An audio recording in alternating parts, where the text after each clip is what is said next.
And good afternoon once again, ladies and gentlemen. Rick Wright's with you here.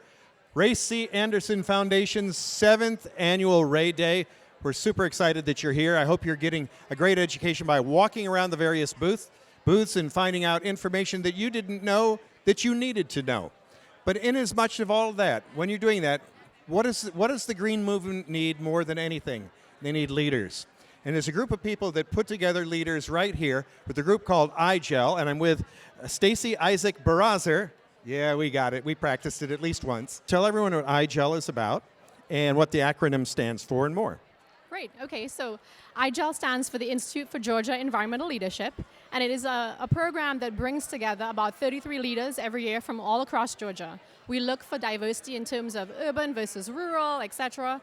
And we bring these folks together and develop their leadership skills as well as immerse them in different physical environments of Georgia. So we're in Sapelo Island, we are in North Georgia one part of the year, we are in Southwest Georgia, and then we're in Atlanta some as well.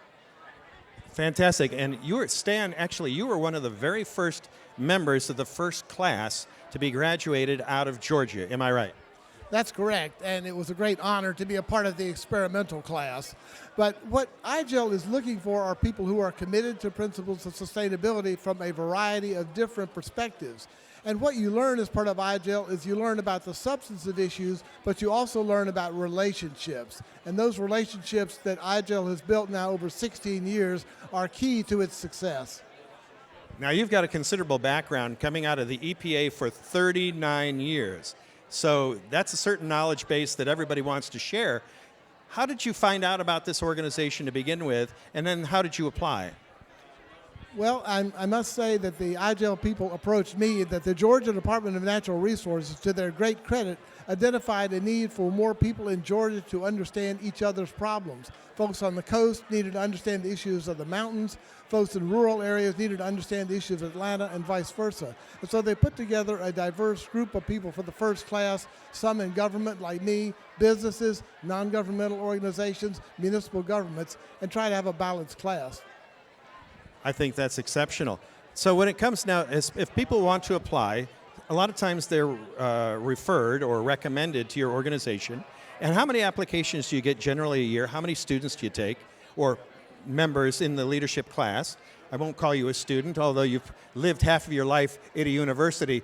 I can't imagine where you graduated from and where you go now. It might be Wake Forest University. But anyway, how many people on an annual basis, how many get in, how many come out, and how do we go from here?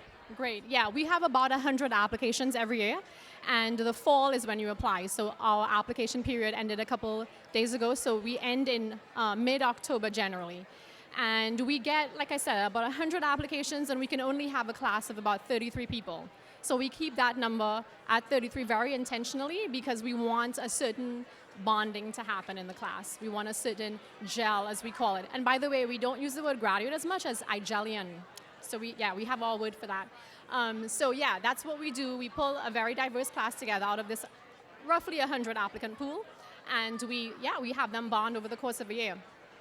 Do you find that once your leaders get out into the community, and this creates a great networking opportunity for people to think green, something a lot of people don't generally understand, that there are a lot of people living on islands, but we got to get them together somehow.